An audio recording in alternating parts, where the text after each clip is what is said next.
Bonjour à tous et à toutes. Bienvenue au séminaire que j'organise encore aujourd'hui dont le thème est Manger pour maigrir. Donc, je ne sais pas ceux qui étaient là la dernière fois, mais je vais me présenter une nouvelle fois.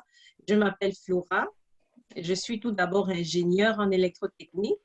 Et à côté de cela, j'ai suivi une formation de diététicienne en plantes médicinales, ce qu'on appelle phytothérapie. Et lorsque j'ai fini ma formation, j'ai pu constater ou expérimenter avec beaucoup de joie les retours positifs de ce que j'ai conseillé au travers des maladies qui ont été guéries et beaucoup d'autres choses. Et grâce à leur encouragement, j'ai décidé d'organiser cette série de séminaires. Et le but principal de ces séminaires est surtout d'éveiller notre conscience face à la responsabilité que nous avons par rapport à notre santé. Autant qu'en tant qu'intellectuels, nous investissons beaucoup pour notre savoir, notre formation, mais en ce qui concerne notre santé, nous faisons très peu. Et le but de ce séminaire est vraiment d'éveiller notre esprit à cela, que la santé, ce n'est pas juste lorsque j'ai réussi un diplôme ou lorsque je peux marcher, mais la santé, c'est tout un chemin. C'est investir en soi-même, en fait. Sans santé, nous n'avons plus rien. Donc, je vais juste parler du cheminement, comment est-ce qu'on va faire aujourd'hui. Nous aurons une présentation PowerPoint par rapport au thème. Ensuite, Marie-Noël va parler de son expérience personnelle. Après, nous aurons questions avec réponses naturellement. Et à la fin, je parlerai du thème qu'on fera le mois prochain. Donc, je commence la présentation.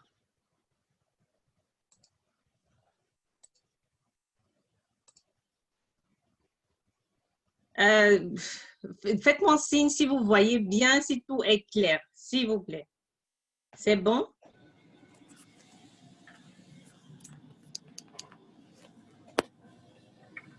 Oui. Merci, Stéphie. C'est bon, continuons. D'accord. Bon, le thème de ce soir est « Manger pour maigrir, est-ce possible ?»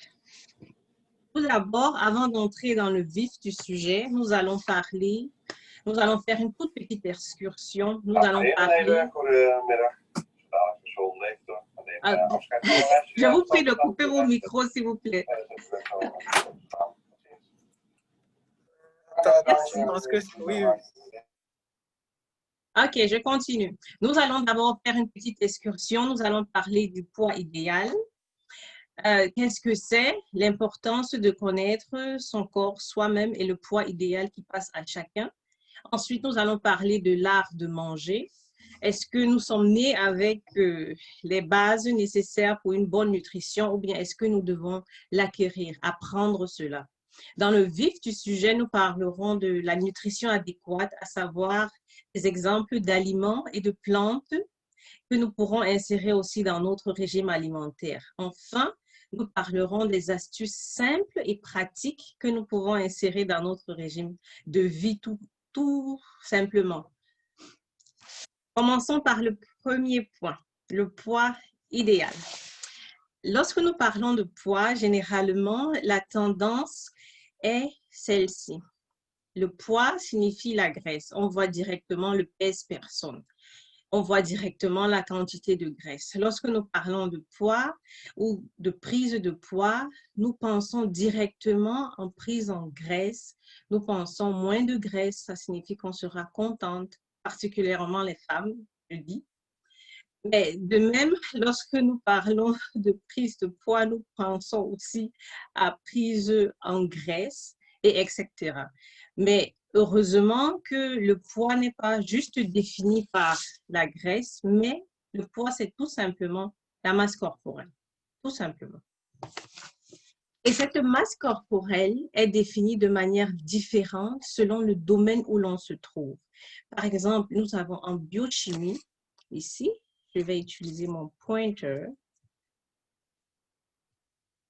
Nous avons en biochimie la répartition suivante. Nous avons des lipides, nous parlons de l'eau, des protéines, des glucides, nous parlons aussi des minéraux. En fait, nous pouvons nous rendre compte que chaque compartiment a son pourcentage dans le poids corporel de tout un chacun. En anatomie, au lieu de parler des lipides, nous parlerons plutôt de tissus adipeux. Merci les médecins, et des muscles, des organes, des tissus osseux et d'autres choses. Enfin, en physiologie, nous parlons de masse grasse, des liquides extracellulaires, de la masse cellulaire active et des solides extracellulaires. Tout ça en parlant du poids, de la masse corporelle. Et cette répartition peut être regroupée en 4, 3 ou abusivement en 2 compartiments, ce que nous pouvons voir sur cette image. Dans ce compartiment, dans ces 2 compartiments, la masse grasse qui oppose la masse non grasse, qu'on appelle abusivement la masse maigre. Et ici, à ce compartiment de 3, nous avons la masse grasse, la masse maigre et la masse minérale. Et enfin, lorsqu'on parle de 4 compartiments, nous avons la masse grasse, des liquides extracellulaires, la masse cellulaire active et des solides extracellulaires. La masse corporelle se compose donc de la masse graisseuse et de la masse maigre. Et dans la masse maigre, nous parlons des os, de l'eau, des tissus conjonctifs et des muscles. Notons que la masse grasse correspond en fait aux cellules graisseuses stockées dans ce qu'on appelle des adipocytes. En fait, les adipocytes, ce sont des cellules dans le corps où la graisse est stockée. Et cela, quelle que soit leur localisation anatomique. Et elles ont environ 10 à 30% du poids corporel. 30, c'est vraiment l'excédent. Et naturellement, si elles sont plus élevées, on parle de pathologie. Ce compartiment de masse grasse est dépourvu normalement d'eau et elle a 4 rôles essentiels. Elle a pour rôle les réserves énergétiques de l'organisme. Elle est aussi un isolant thermique. Elle a un rôle de protection contre les chocs et de synthèse hormonale. Le minimum vital de masse grasse pour un être humain est de 3%. Et naturellement, si cette masse grasse est très élevée, elle est toxique et particulièrement la localisation viscérale, c'est-à-dire au niveau du ventre. Ceci montre une image d'1 kilogramme de muscle et d'1 kilogramme de graisse. Donc, il ne s'agit pas ici d'un cœur, mais véritablement de muscles. Et ici, c'est de la graisse. Nous pouvons observer ceci. La graisse prend le volume. Ici, excédente, vraiment excédente. Elle asphyxie les organes. Et le muscle donne plutôt de la tonacité. Mais quelle est donc la question qu'on peut se poser, mais c'est quel est donc mon poids idéal, moi ou toi en tant que personne? Quel est ton poids idéal? Le poids idéal peut être vu dans certaines facettes. Par exemple, nous pouvons parler du poids rêvé. Le poids rêvé est fortement influencé par la mode, les images et tout ce qui peut être autour de nous. Il est impossible de l'atteindre ou de le maintenir et pour certains, il est une véritable source de tristesse, voire d'obsession. On parle aussi de poids idéal du corps, le poids d'équilibre, le poids de forme. Dans cette catégorie, nous parlons particulièrement de ceci. À chacun son poids idéal. À chaque corps, son poids. À chaque corpulence, son poids. Pourquoi? Parce que la génétique joue aussi un très grand rôle à l'intérieur. On peut simplement constater en médecine qu'à partir d'un certain poids pour une certaine taille et une certaine corpulence, apparaît une augmentation statistique de risque de maladie. Et pour ce poids d'équilibre, il y a un groupe de personnes qui a très peu de difficultés à le maintenir. Pourquoi? Parce que ces personnes mangent lorsqu'elles ont faim et elles s'arrêtent lorsqu'elles sont rassasiées. C'est-à-dire, l'équilibre se fait de manière naturelle. On décrit ce groupe de personnes comme des mangeurs intuitifs qui se régulent bien. Par contre, si on n'a plus de sensation de faim ou de satiété, cela montre que le système de régulation est totalement déréglé. Nous avons aussi les kilos de trop. Les kilos de trop, on les parle plus après, par exemple, une grossesse ou un stress à longue durée ou des souvenirs de vacances ou après des fêtes. Nous avons mangé trop et à la fin, qu'est-ce qui se passe? Les cellules graisseuses se remplissent, gonflent et on stocke de la graisse. Et cela se voit sur le poids. Mais à ce stade, nous pouvons encore retrouver notre poids idéal du corps, je précise. Pourquoi? Parce que lorsqu'on comprend les mécanismes qui nous ont poussés à manger de trop et à prendre ces kilos de trop, on peut faire plus attention à nos sensations alimentaires. On peut prendre plus de temps de manger et veiller à ce qu'on mange, tout simplement. Et pour moi, en tant que diététicienne, je dirais ceci, les régimes n'aident pas.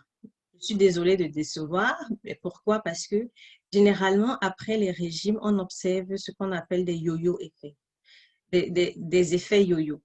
Pourquoi? Parce que si quelqu'un arrive à perdre 10 kilos en 3 semaines, juste parce qu'il s'est abstenu de l'huile, disons ça comme ça. Mais après 3 semaines, lorsqu'il va recommencer à manger normalement, ce qui se passe, c'est que son corps va stocker davantage, tout simplement. Donc, au lieu de retrouver son poids idéal, il va prendre 20 kilos, tout simplement. C'est un mécanisme du corps. Ensuite, nous avons le poids santé. Le poids santé est différent du poids rêvé. On parle de poids santé lorsque quelqu'un qui est déjà obèse, c'est-à-dire une obésité s'est déjà installée, il est nécessaire de trouver un poids qui permet au corps de ne pas être malade, tout simplement. C'est pour ça qu'on parle du poids santé, un poids qui nous aide à rester en santé. Et généralement, la règle d'or est diminuer de 10 à 15% du poids d'obésité. Ensuite, il y a le poids ressenti. Le poids ressenti, c'est lorsque nous pouvons rencontrer des personnes qui sont maigres ou bien très minces et elles ont toujours l'impression qu'elles sont grasses. C'est-à-dire, le poids, ce n'est pas au niveau de son corps, mais c'est dans sa tête. C'est là où on parle du poids ressenti, ce qui est aussi faux.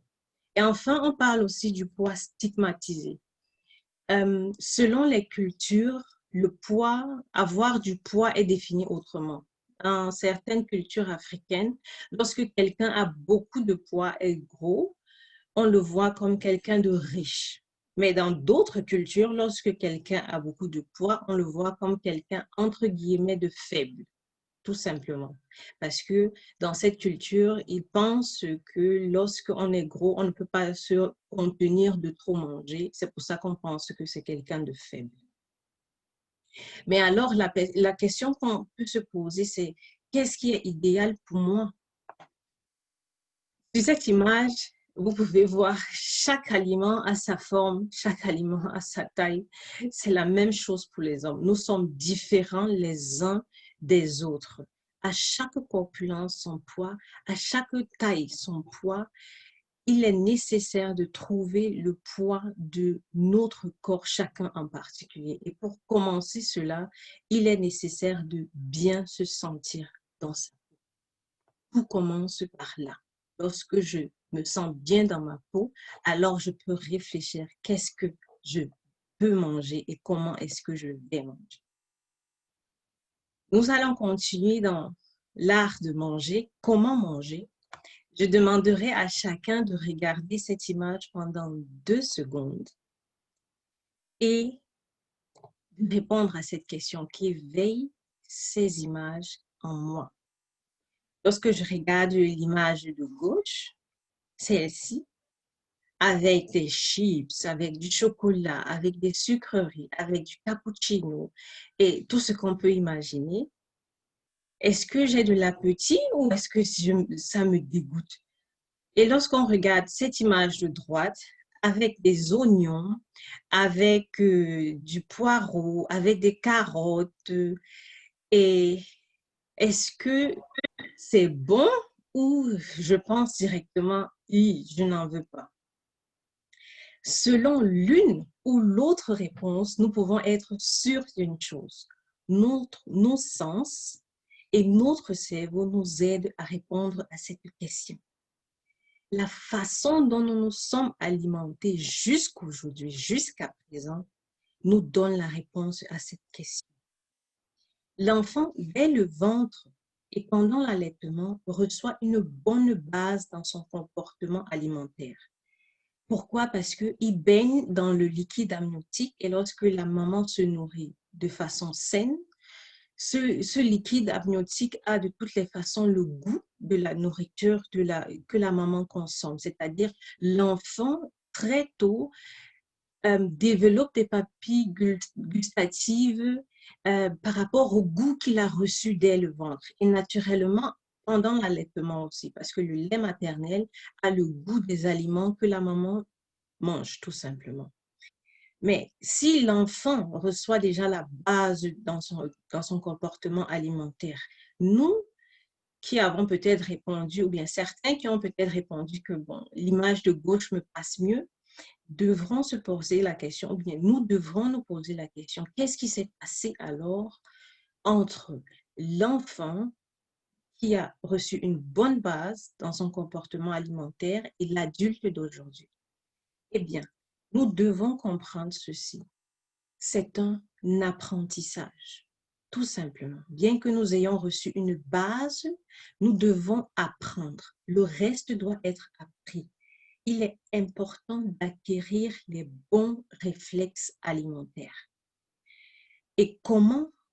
Avec nos 5 sens, et avec notre détermination. Bon, chaque être humain en santé a normalement 5 sens, à savoir l'ouïe, le goût, la vue, le toucher. Les 5 sens ont du moins, on va dire comme ça, les 5 sens se sont répartis dans le cerveau. Je demande aux médecins de m'excuser, je parle de manière la plus simple possible. Et sur cette image, nous pouvons véritablement voir où et à quel endroit du cerveau chaque sens est, je vais dire, répertorié. Je dirais ça comme ça. Commençons par la vue. La vue nous aide à appréhender les critères d'aspect de l'aliment. C'est-à-dire quand? C'est-à-dire pendant l'achat, pendant la cueillette, pendant la cuisson. Lorsque nous allons acheter un aliment, il est important de prendre son temps, de regarder la tomate, par exemple, elle est rouge, de la toucher, de la sentir, donc de laisser l'aliment faire sa marque en nous. Si je prends la vue avec mes yeux, je vois la couleur, je vois la forme. La tomate, elle est rouge et elle est ronde. Maintenant, lorsque je parle de l'ouïe, les oreilles, je vais évaluer tout ce qui est croquant, tout ce qui est craquant et tout ce qui est croustillant, tout simplement. Avec le goût, je vais perceber la saveur, tout ce qui est soluble dans l'eau. Notre bouche nous possède près de 10 000 papilles gustatives. Je pense que elles sont là, c'est bien pour un but, pour que nous apprécions de manière particulière chaque chose qui entre dans notre bouche. Ensuite, nous avons le toucher. Le toucher nous permet de percevoir la pression, la chaleur, l'irritation. Et enfin, l'odeur qui nous permet de percevoir les odeurs, l'arôme, les flaveurs. Nous devons aussi comprendre que la sensibilité de nos sens est influencée par notre culture, par notre éducation et bien d'autres facteurs. Je donnerai un exemple. Un enfant qui a été obligé de manger des haricots verts à midi, je dis bien obligé, on dira détestant les haricots verts tout simplement. Et pourquoi? Parce qu'il y a été obligé. Le cerveau l'enregistre comme une expérience négative. Il y a une obligation. Par contre, un enfant qui a appris à cueillir, à semer, hein, à cueillir des haricots verts, à les préparer. Et par exemple, que pendant les repas, il y avait beaucoup de rires et des partages. L'enfant grandira en aimant automatiquement les haricots verts. Pourquoi? Parce que son cerveau l'enregistre comme une bonne expérience. C'est ainsi que nous gagnons de bons réflexes. Nous devons apprendre à aimer l'aliment que nous consommons. C'est vrai, ça sonne bizarre, mais je répète, c'est important de prendre le temps, par exemple, de sentir la tomate. La tomate, elle sent comment?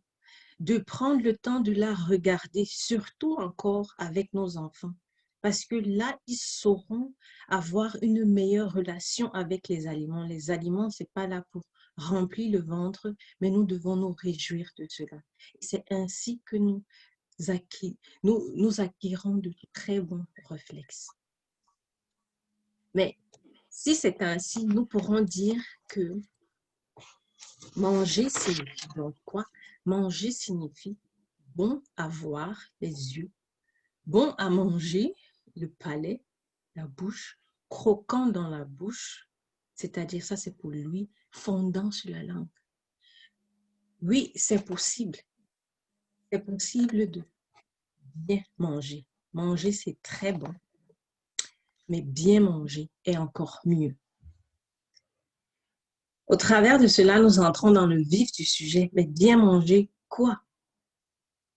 Nous allons d'abord parler de la transformation de ces aliments que nous apprenons à manger ou bien que nous mangeons en nutriments, molécules alimentaires qui sera absorbées par les cellules du corps.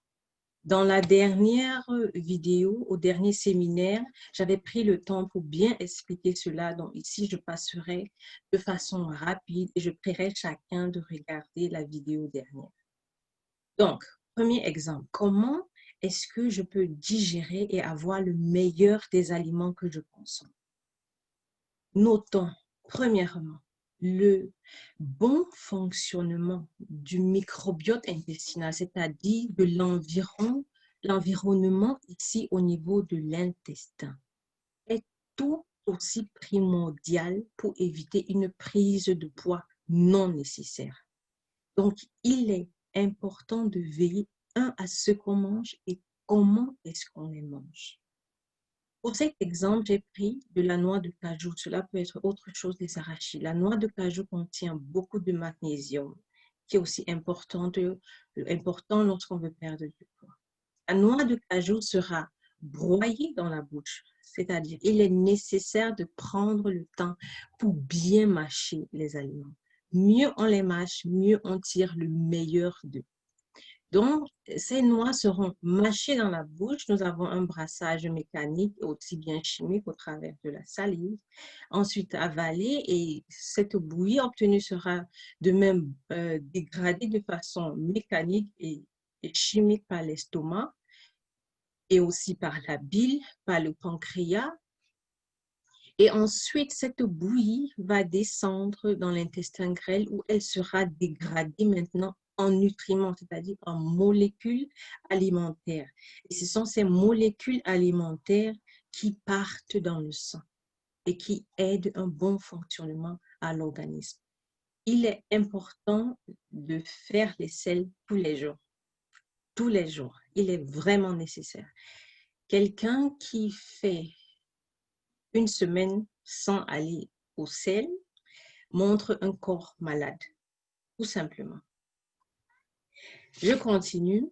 Ici, sur cette image, nous parlons des aliments, du moins nous voyons des aliments avec des vitamines qui sont contenues dans ces aliments. Et chacune de ces vitamines a une fonction bien particulière dans le corps. Et nous pouvons avoir l'image après. À la fin, je mettrai cela sur mon site Internet. Et ici, j'aimerais insister et dire ceci. Je n'incite personne à manger de façon excédente un aliment bien particulier. Il est nécessaire, il est important d'avoir un régime alimentaire lié à ses besoins et lié à son corps. Et seul un médecin, nutritionniste, un diététicien ou une autre personne qualifiée devrait être abordé pour l'établissement d'un régime alimentaire approprié. Cela est très important.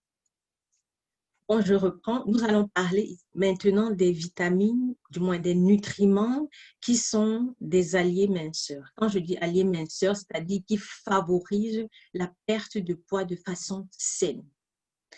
Parlons de la vitamine B et de la vitamine C. Ces deux vitamines sont appelées vitamines alliées minceurs et j'explique pourquoi. La vitamine C contribue à produire une hormone bien particulière qui aide dans le métabolisme rapide des graisses, de nos cellules, bien sûr. Et quant à la vitamine C, nous la trouvons dans les oranges, les tomates, la papaye, les épinards et bien d'autres. La vitamine B, par contre, nous aide à lutter contre les fringales et nos envies de grignotage, souvent responsables de la prise de poids. Elle nous aide aussi, lorsqu'on n'en manque pas, à augmenter notre sentiment de bien-être. À côté de ces vitamines, nous avons aussi le magnésium, du moins des minéraux, par exemple le magnésium. Le magnésium nous aide à assimiler les graisses, à mieux et rapidement les digérer. Il a été observé justement dans des études que les personnes grasses ou bien qui ont tendance à prendre beaucoup de poids manquent de certains minéraux, dont particulièrement aussi le magnésium. Et le magnésium se trouve justement dans les noix, comme les noix de cajou, les arachides, l'avocat aussi, les épinards et bien d'autres. Nous avons aussi comme minéraux le calcium qui est indispensable dans l'effet de satiété. Donc, cette sensation de « je suis rassasié ». Ensuite, nous avons aussi les protéines qui ont un rôle beaucoup plus rassasiant. Elles nous aident à rapidement atteindre cette sensation de satiété, disons ça. Enfin, nous avons les bons acides gras, comme l'oméga 3, les oméga 6, etc. Ces bons acides gras aident à, entre guillemets, à brûler les graisses. Et j'explique comment. Par exemple, prenons l'oméga 3. L'oméga 3 aide à avoir un meilleur contrôle de l'hormone appelée la leptine. La leptine, vous pouvez regarder après sur Internet, la leptine est responsable de la sensation de satiété. La leptine augmente indirectement le métabolisme en agissant sur la thyroïde. Et il a été observé justement que lorsqu'un corps manque de leptine, de cette hormone, ce corps a faim tout le temps. Et lorsqu'on a faim tout le temps, on mange. Et là, on parle des fringales, c'est-à-dire manger en dehors des repas normaux. Et lorsqu'on mange plus que d'habitude, naturellement, on stocke les graisses. Ces oméga 3 peuvent être trouvés, encore une fois, dans les noix, dans le poisson, dans de l'avocat.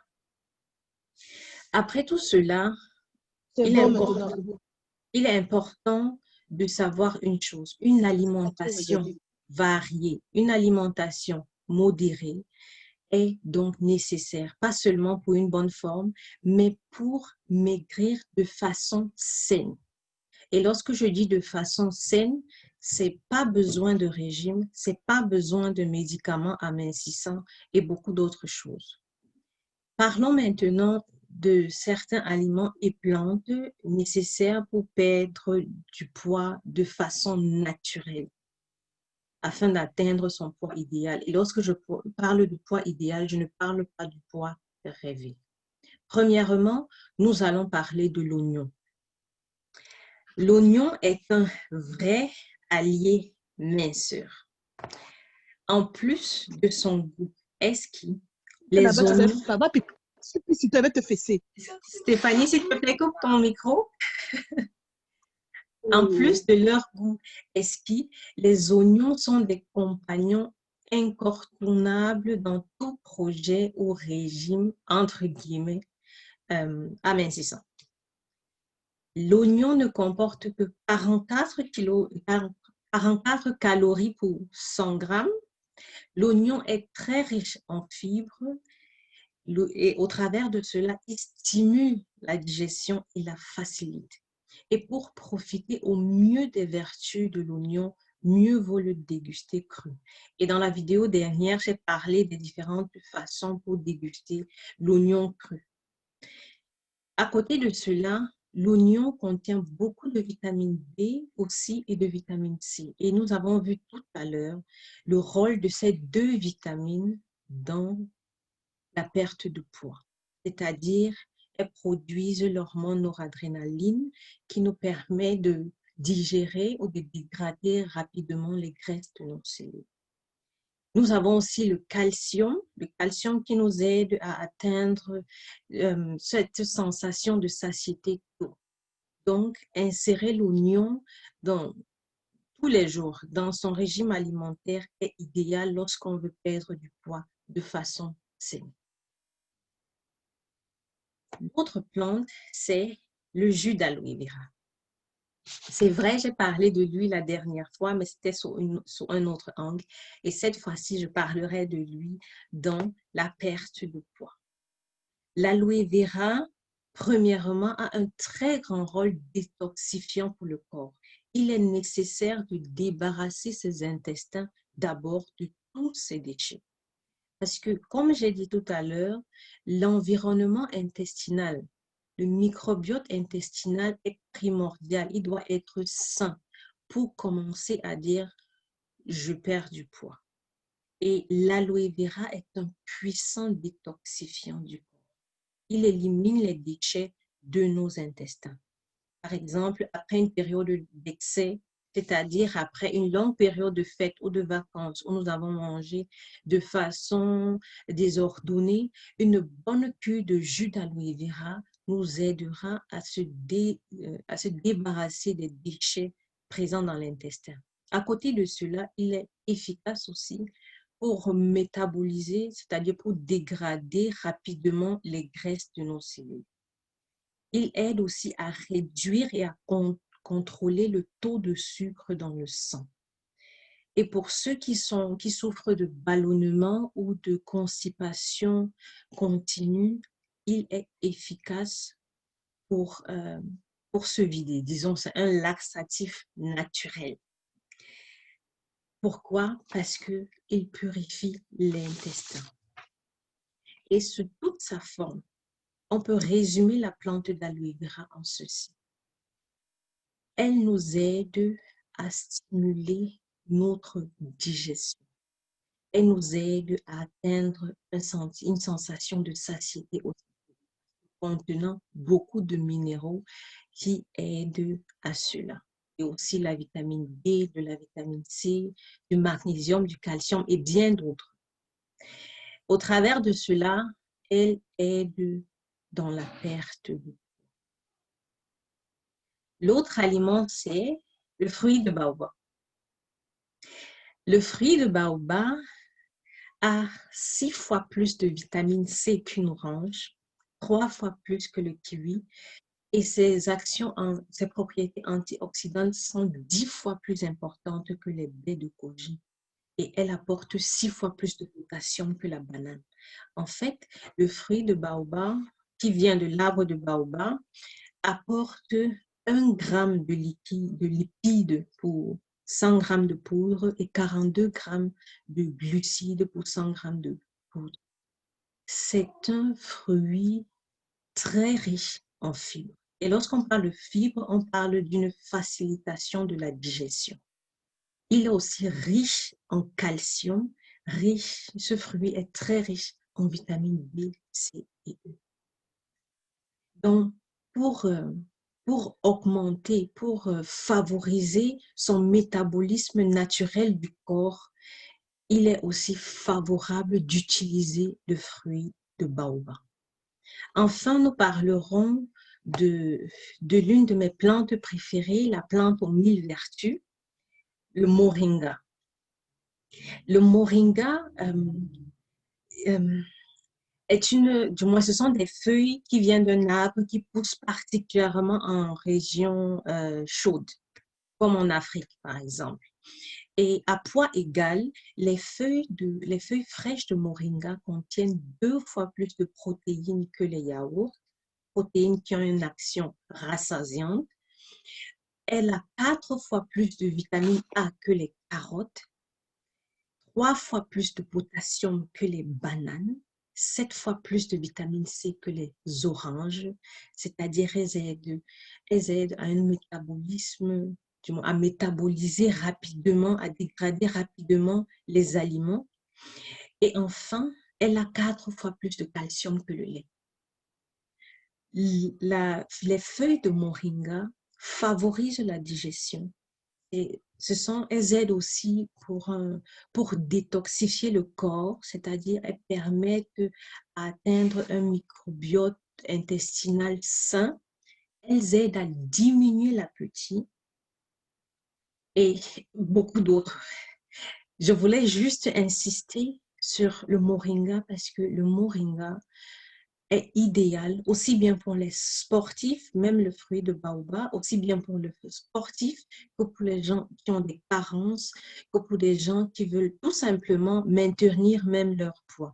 Donc, cette plante peut être utilisée partout. Maintenant, nous allons parler de certaines astuces simples et pratiques que nous pouvons insérer dans notre régime de vie. Premièrement, il est nécessaire de bien mâcher les aliments. Nous avons vu tout à l'heure, pour tirer le meilleur des aliments, pour tirer tous les nutriments, il est nécessaire que l'aliment soit bien dégradé. Et cela commence par notre bouche. Lorsque nous mâchons bien les aliments, nous sommes sûrs d'obtenir le meilleur d'eux. Ensuite, boire un verre de thé, soit de moringa, soit d'aloe vera par jour. Pourquoi? Parce que, nous allons faire une cure de détox, nous allons booster nos réserves et pour que dans la journée, si nous prenons le matin, dans la journée, nos hormones sont suffisamment régulées pour nous aider à atteindre, à baisser nos manques comment est-ce que je vais appeler ça, notre manque de, disons, elle nous aide à ne plus avoir très faim, disons ça comme ça. Ensuite, avoir une nutrition variée. Pourquoi? Parce que la nutrition variée nous aide à atteindre le maximum de nutriments dans les aliments, tout simplement. Du moins. Ensuite, il faut éviter d'avoir plus de 2 portions par repas. C'est-à-dire, si on s'est servi une fois, éviter de dépasser 2 fois. Ensuite, éviter les fringales, nous en avons parlé tout à l'heure. Dormir suffisamment. Quelqu'un qui ne dort pas suffisamment a un cerveau généralement fatigué. Et le cerveau, qui est notre plus grand consommateur de sucre, va demander un sucre rapide. Et les sucres rapides se trouvent dans les sucreries, les croissants, les bonbons, les chocolats. C'est pour ça qu'un cerveau fatigué va toujours demander des sucreries. Ensuite, faire des pauses pour déstresser. Le stress nuit et l'excès de stress est pire. Il est nécessaire de trouver des méthodes pour diminuer son stress. Ensuite, pratiquer une activité physique régulière. À la fin de la présentation, je vais vous parler d'une méthode ou bien d'une activité que Marie-Noël propose pour pratiquer simplement du sport en afrobeat. Quelques recettes pour la fin.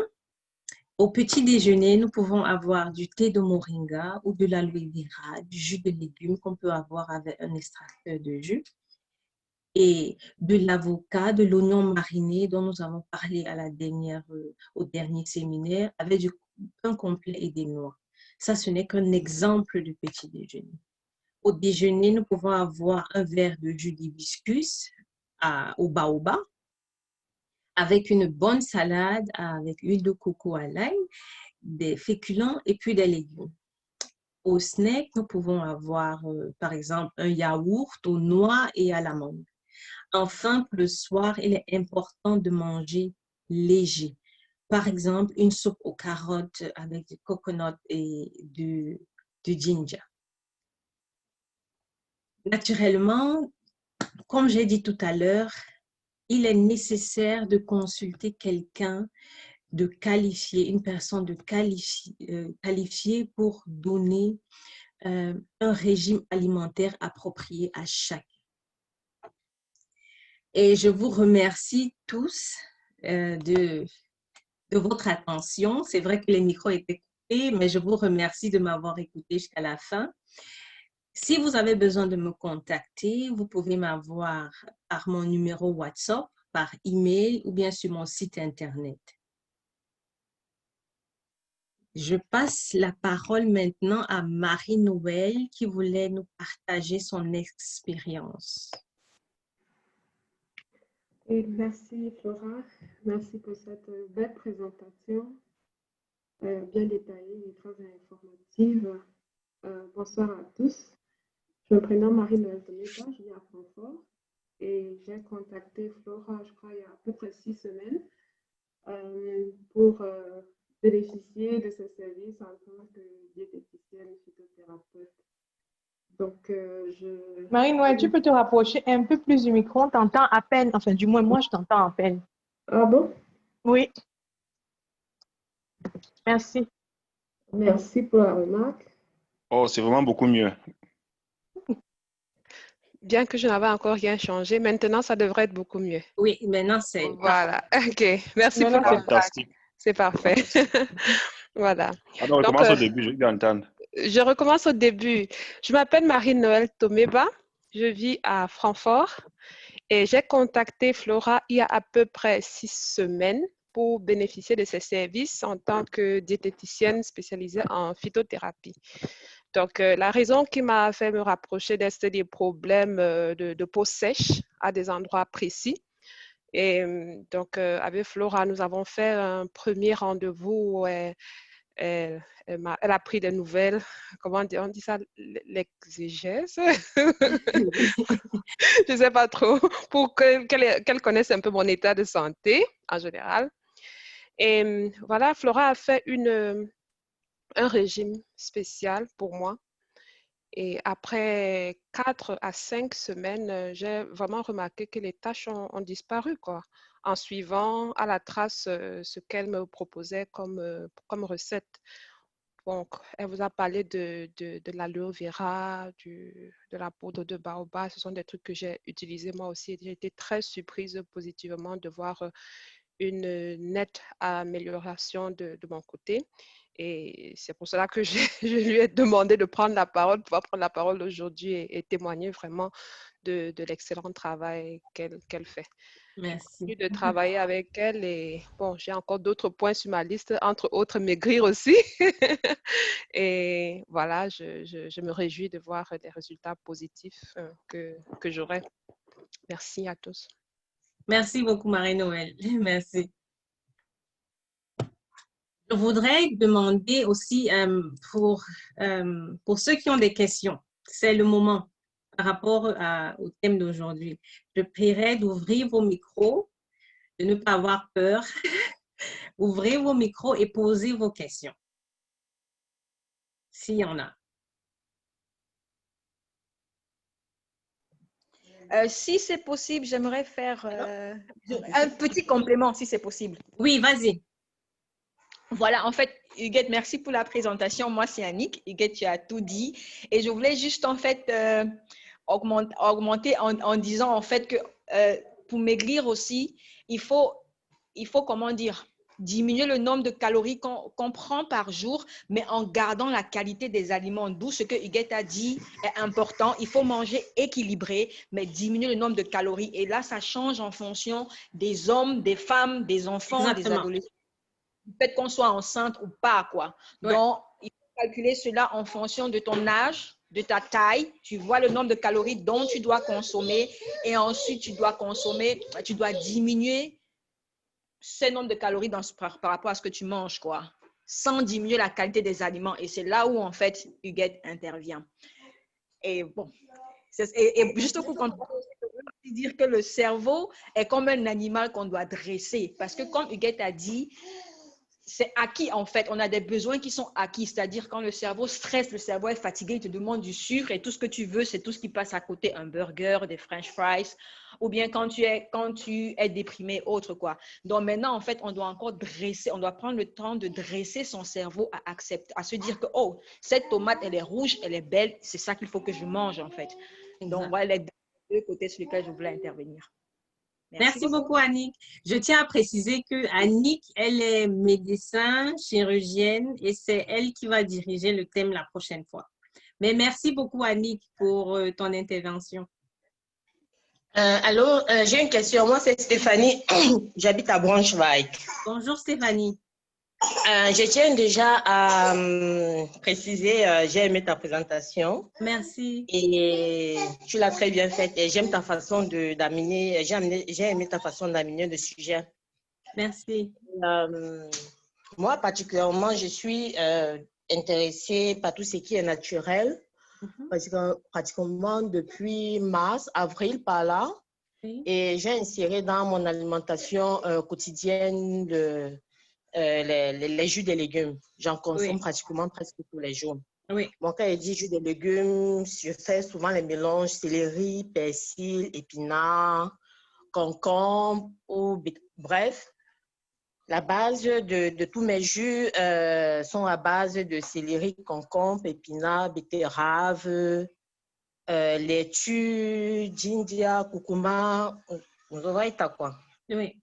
Mais mon problème, la raison principale pour laquelle je me suis penchée vers ces jus de légumes, c'est parce que moi, j'ai un problème de tension artérielle. Oui. Et quand j'ai accouché mon fils en janvier, en fait, avant l'accouchement, je souffrais déjà de tension et après l'accouchement, elle est restée. Je me suis rapprochée vers une autre diététicienne, peut-être vous la connaissez déjà, elle est à Berlin, c'est Richie, on l'appelle coach Richie. Oui. J'ai suivi un programme avec elle. Bon, c'est vrai, je ne dirais pas, ça m'a vraiment beaucoup fait du bien, à savoir aussi, ça m'a aidé à maigrir. Mais mon problème encore majeur, c'est que je ne parviens pas toujours à stabiliser ma tension artérielle et sincèrement, mon souhait, c'est de me passer des médicaments. Parce que vraiment, ça me saoule. Je fais des efforts tous les jours grâce au conseil qu'elle m'a donné. Je continue à prendre mes jus de légumes. Mais ça ne marche pas toujours. J'ai des hauts et des bas. Parfois, c'est bon. Parfois, c'est pas bon. Vraiment, là, je ne sais pas si peut-être tu peux me donner une astuce. Ou bien peut-être j'ai manqué quelque chose. Ou bien peut-être c'est trop optimiste de dire OK, je pourrais me passer de ces médicaments-là. Parce que sincèrement, je ne veux pas. Je ne veux plus les prendre. OK. Merci beaucoup. Merci beaucoup de poser cette question. Ce que je voulais d'abord dire, c'est qu'il est important d'avoir un suivi médical, tu vois, premièrement. Et je pense que c'est ça que tu as fait. Je suppose que c'est ça que tu as fait avec ta diététicienne. Oui. Voilà, oui, exact. Voilà, le suivi médical pendant que tu suis ces conseils est nécessaire. Et maintenant, évoluer au fur et à mesure avec ces conseils. Je dis toujours ceci, lorsqu'on se tourne vers les plantes, on doit laisser les plantes agir. Les plantes sont différentes des comprimés qu'on connaît en pharmacie parce que les plantes s'adaptent au corps. Certaines personnes peuvent prendre des plantes et après 2 mois, cela agit ou après 4 semaines. Mais d'autres ont besoin de 8 mois. Tu comprends un peu? Et sûrement, tu as parlé aussi de ton régime alimentaire, ton régime de vie, ta façon de vivre, tout ça, vous avez parlé de ça. Mais dis-toi que ce n'est que le début, en fait. si c'est peut-être, ça fait 6 mois que tu as été avec elle, il est nécessaire de donner du temps à ton corps. Tu comprends? C'est-à-dire quoi? C'est-à-dire que si tu as commencé en mars, tu peux commencer à te poser les questions de ton évolution à partir de mars de l'année prochaine, avec ton médecin. Je dis bien toujours avec le médecin. Le Pourquoi je médecin le dis? traitant ou Les la deux, diététicienne? la Les deux. diététicienne et le médecin traitant. Parce que moi, j'insiste toujours pour que les deux soient faits en parallèle, sinon tu ne vois pas l'évolution.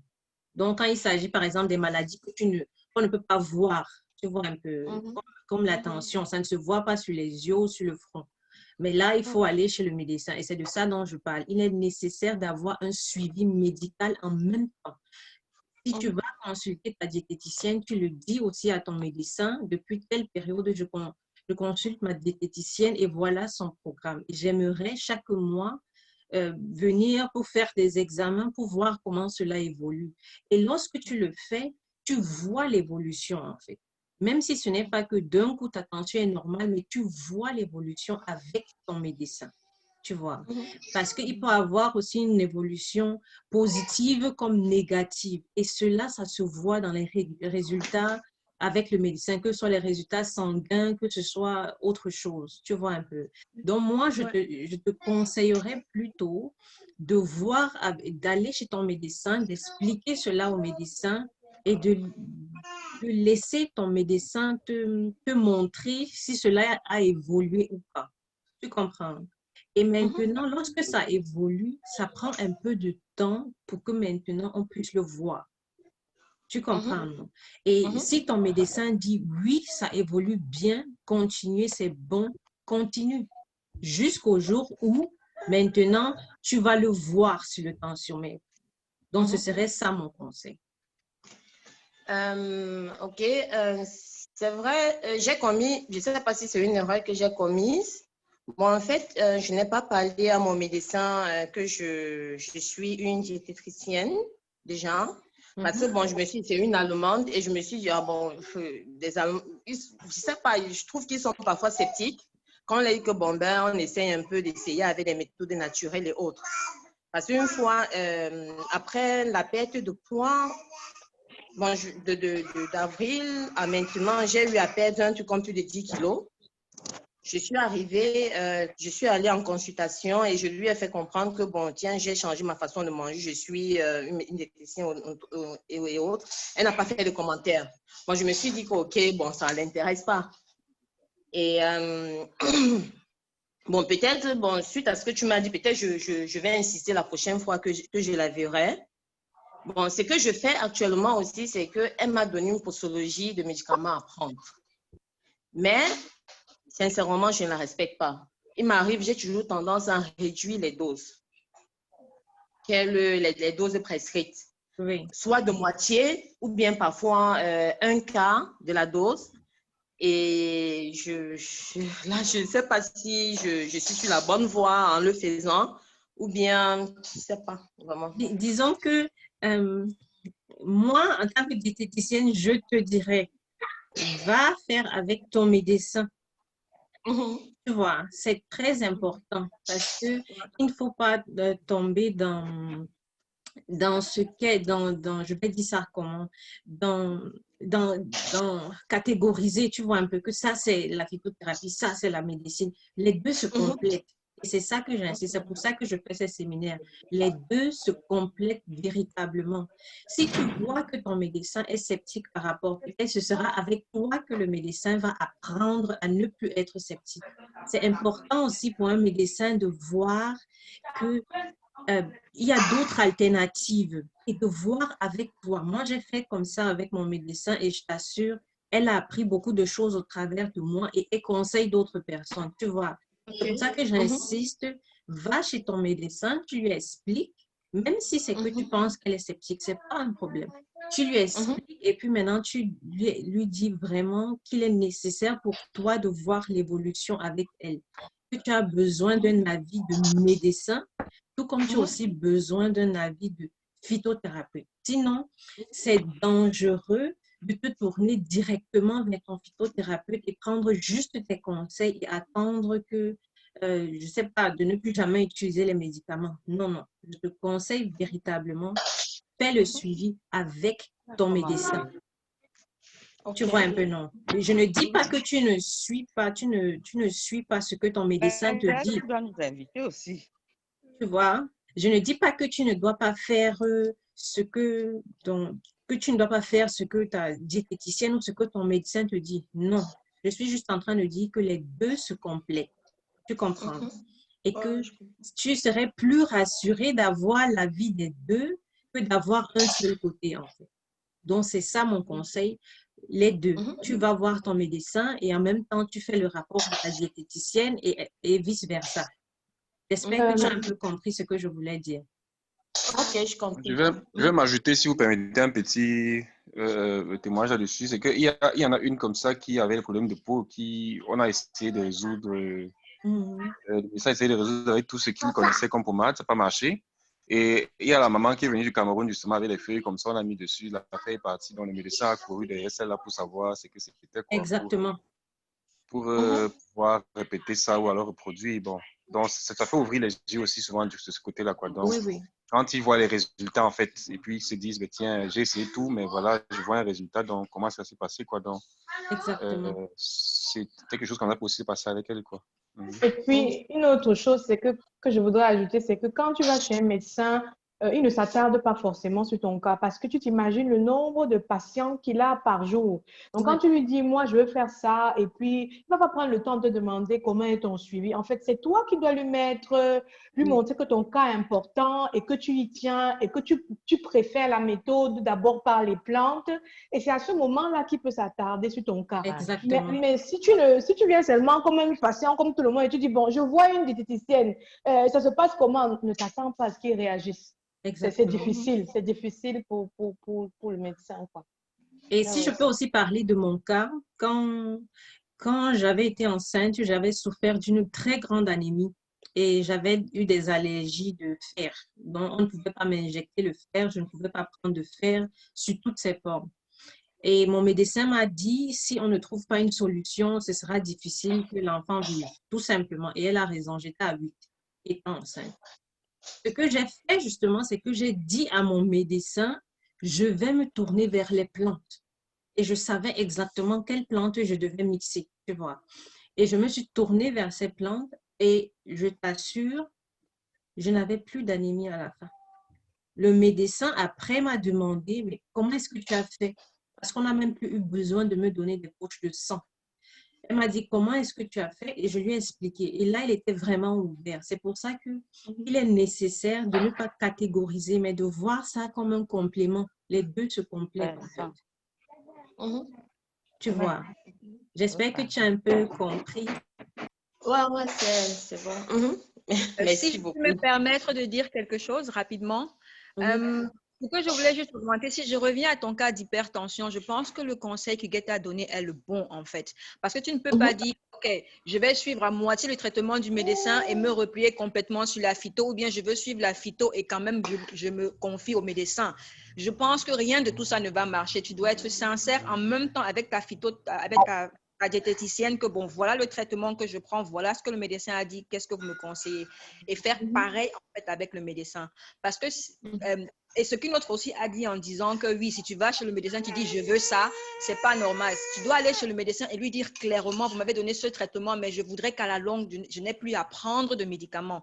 Mais maintenant, il faut aussi lui demander exactement le pourquoi il a cette hypertension, en fait. Parce qu'il y a des hypertensions qui n'ont pas besoin de médicaments, où on te met juste sous un traitement. Et là, si c'est un bon médecin, il va te dire, va voir la diététicienne et qu'elle te donne un traitement, en fait, qui va t'aider à gérer ta tension, en fait. Exactement. Donc, si tu veux vraiment gérer cette tension, tu dois aller voir ton médecin et lui demander quelle est la raison de mon hypertension, quel est le problème, d'où vient exactement le problème, quelle est l'origine.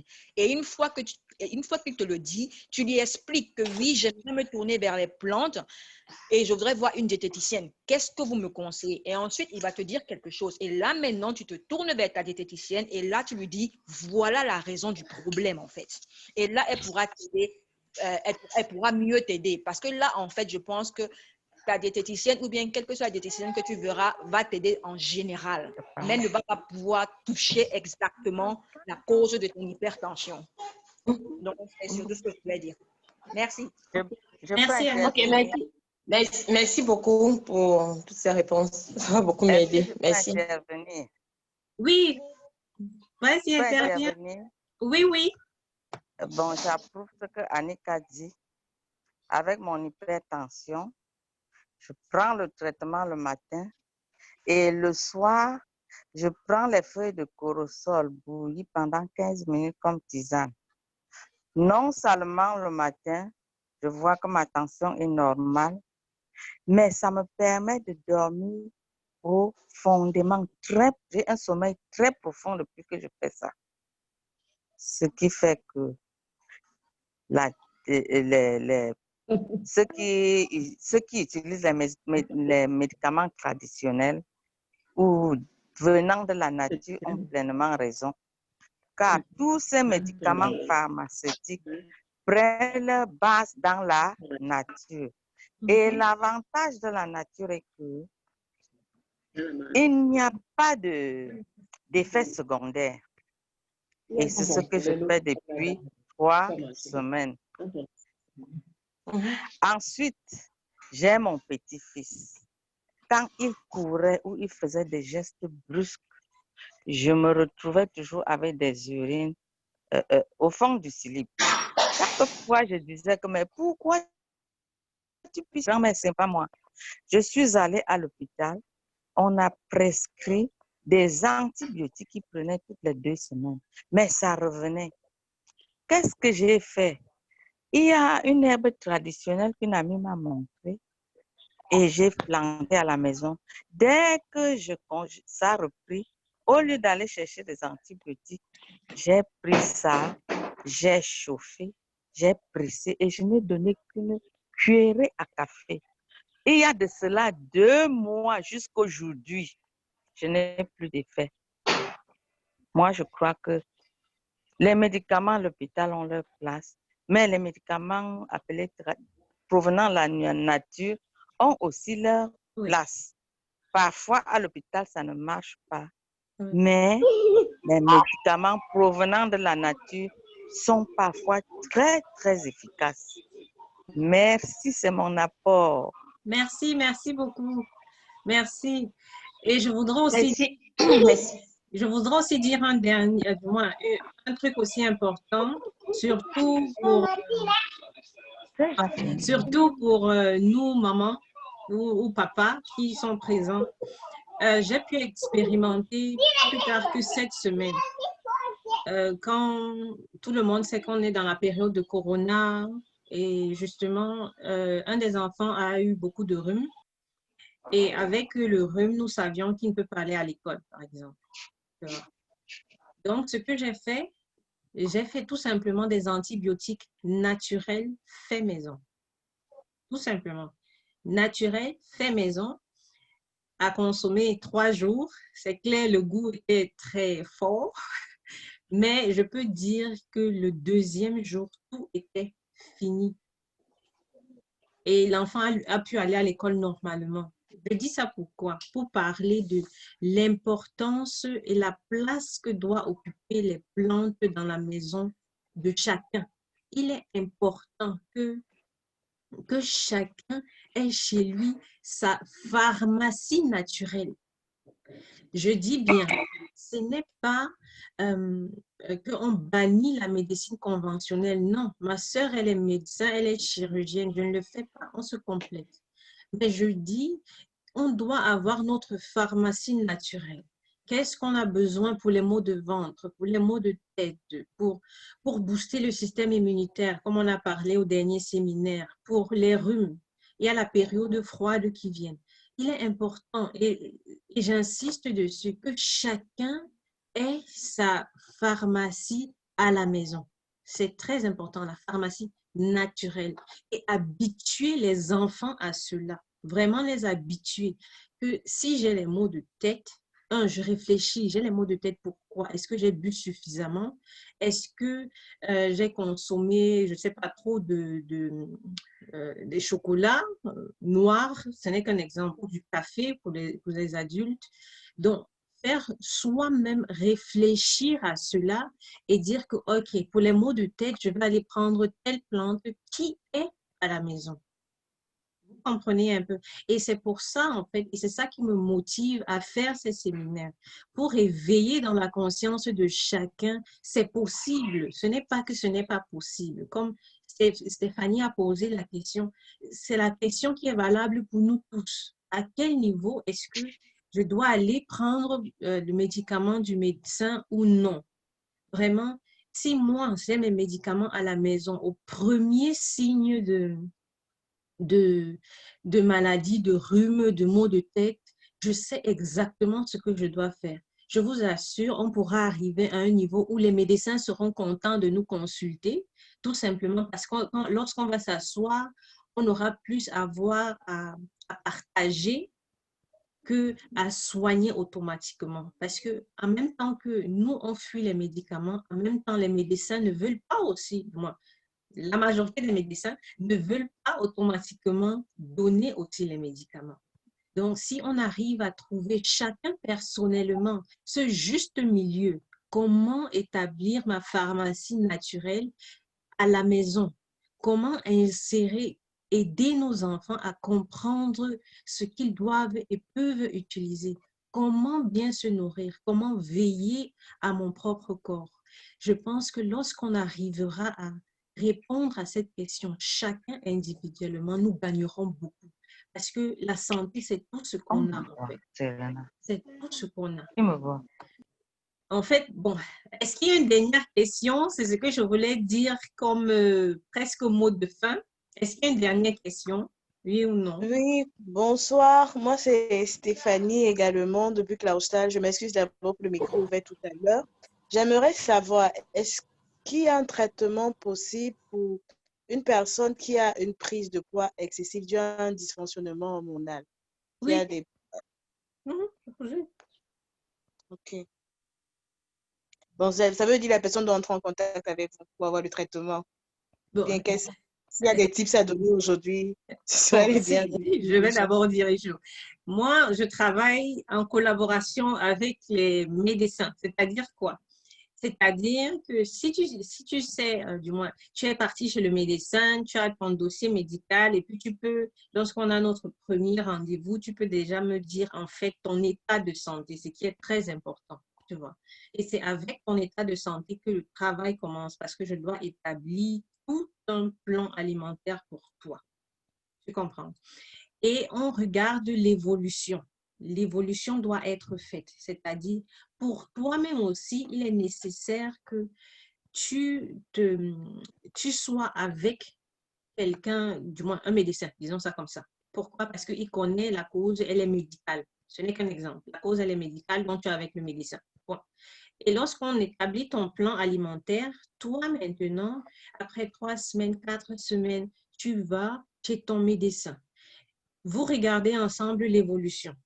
Et ainsi de suite, ainsi de suite. Et là, ça te protège toi-même parce que si ton médecin te dit, même si tu ne vois pas encore la perte de poids, au moins je vois que ta thyroïde ou bien ceci fonctionne mieux. Pourquoi? Parce qu'il y a telle valeur. Tu comprends un peu ce que je veux dire.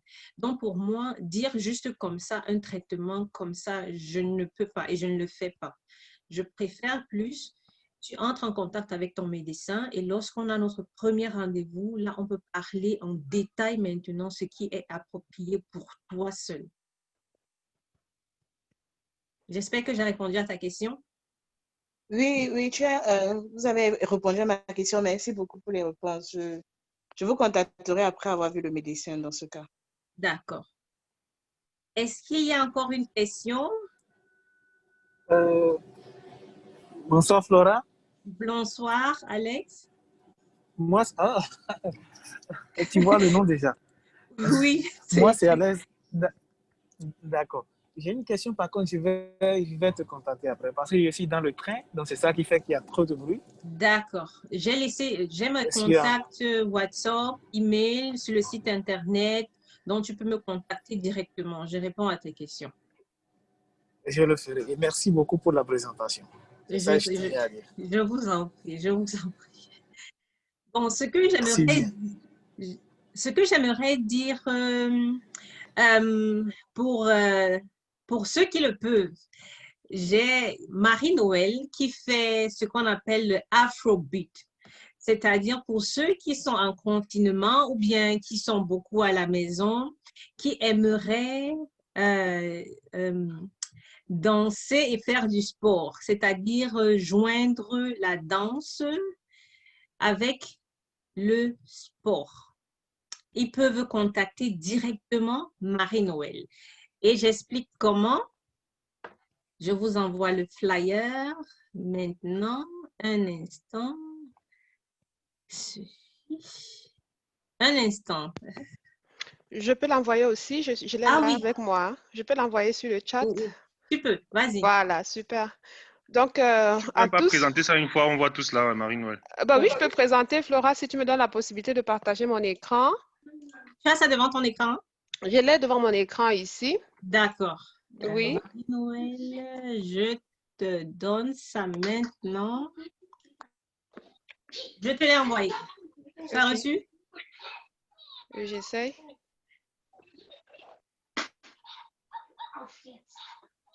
J'essaie. OK.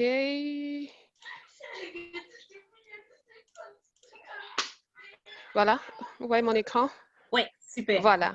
Bon, je m'appelle Marie-Noël, comme je vous ai dit plus tôt. Moi, je suis ingénieure en télécommunication et en parallèle, j'ai fait une formation en tant que prof de danse africaine. Pourquoi j'ai fait ça? C'est parce que j'ai beaucoup aimé le jeunesse depuis mon enfance et j'ai voulu combiner cela à notre culture, avoir du plaisir pendant que je fais du sport.